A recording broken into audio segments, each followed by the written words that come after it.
नमस्कार, आप देख रहे हैं द न्यूज और मैं हूं प्रतिमा पांडे। चलिए शुरुआत करते हैं खबरों का सिलसिला। जिंदाबाद जिंदाबाद जिंदाबाद भारतीय किसान यूनियन जिंदाबाद। मामला चल रहा है।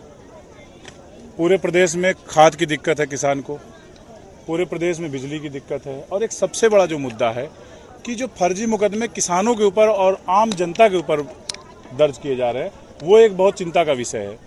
इससे पहली चीज़ तो सरकार की छवि खराब हो रही है। इसके पीछे जो लोग हैं, जैसे प्रयागराज की बात करें, प्रयागराज में हमारे बहुत से साथी हैं जिनके ऊपर पिछले 1 साल में ढेर सारे मुकदमे हुए।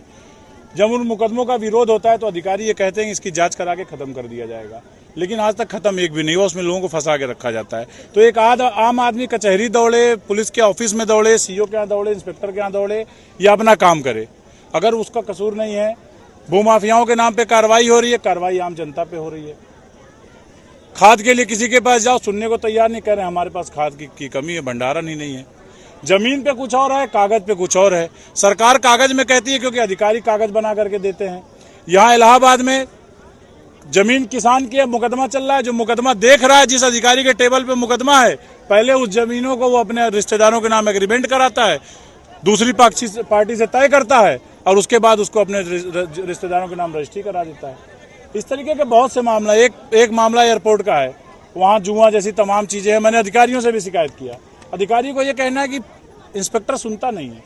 तो अब ये तो बड़ी विचित्र बात है कि अगर एक इंस्पेक्टर नहीं सुन रहा है और मैं उसके ऊपर के अधिकारियों से फ़ोन करके बता रहा हूँ, एक बार नहीं 4-4, 5-5 बार बता रहा हूँ, उस पर कोई कार्रवाई नहीं है। ज़मीनें कब्जा हो रही है, अगर आप पैसे वाले नहीं है तो आपकी ज़मीन तहसील प्रशासन नाप नहीं सकता। तो आपका जो विरोध है वो अधिकारी के प्रति, सरकार के प्रति या किसके प्रति? हमारा जो विरोध है, जो अधिकारी यहाँ बैठे हैं, जिनकी जिम्मेदारी है कि सरकार तक वो सही चीज़ का मैसेज पहुँचाए, उस नीति का है कि हमारी आवाज़ क्यों नहीं वहाँ तक पहुँच रही है। अभी 25 मार्च को हम लोगों ने डीएम साहब के साथ 5-4 दौर की वार्ता किया। उसमें डीएम साहब ने मेरे सामने सारे विभागों को, मेरे पास लेटर भी है, स्पष्ट लिखा कि 1 हफ्ते के अंदर इन बिंदुओं का निस्तारण करके मुझे अवगत कराएं। जब डीएम साहब की बात का ये हाल है कि डीएम साहब कहते रह गए, लेकिन आज 3 महीना बीत जाने के बाद भी अभी तक किसी भी विभाग के द्वारा नहीं आया, तो डीएम से बड़ा मैं किसको मान लूं। तो जब डीएम साहब की बात ये सब नहीं मान रहे हैं तो हमारी मजबूरी है कि हम सीएम साहब से सुनाएंगे। अगर सीएम साहब की भी नहीं मानेंगे तो पीएम साहब से सुनाएंगे, और पीएम साहब से भी नहीं मानेंगे तो फिर क्रांति हो ही रही है, क्रांति चलेगी। संगम को क्यों चुना, किस तरह का ये सत्याग्रह? अरे भाई, जल संगम, क्योंकि सरकार का फोकस बहुत रहता है संगम पे ना। कहीं और आप करेंगे तो कहेंगे कि जमीन कब्जा करने के लिए बैठे हैं सब। यहाँ कम से कम करेंगे तो सरकार का फोकस तो कि संगम से इतना ज्यादा पैसा खर्च किया सरकार ने संगम क्षेत्र में, इतना बड़ा यहाँ से महाकुंभ का आयोजन हुआ, तो सरकार का यहाँ फोकस रहता है, इसलिए यहाँ से कर रहे हैं। यहाँ का कैबिनेट मिनिस्टर कहता है कि ये केसों को हटा दो, तो जब कैबिनेट मिनिस्टर की नहीं सुनी जा रही तो मेरी क्या सुनी जाएगी? डीवीपी की बात कर रहे हैं, इस पे क्या करना है? देखिए, वो एकदम सत्य है। एक नहीं मैं आपको 10 सुना दूं, एक नहीं मैं आपको 10 सुना दूं, लेकिन पता नहीं कार्रवाई क्यों नहीं हो रही है।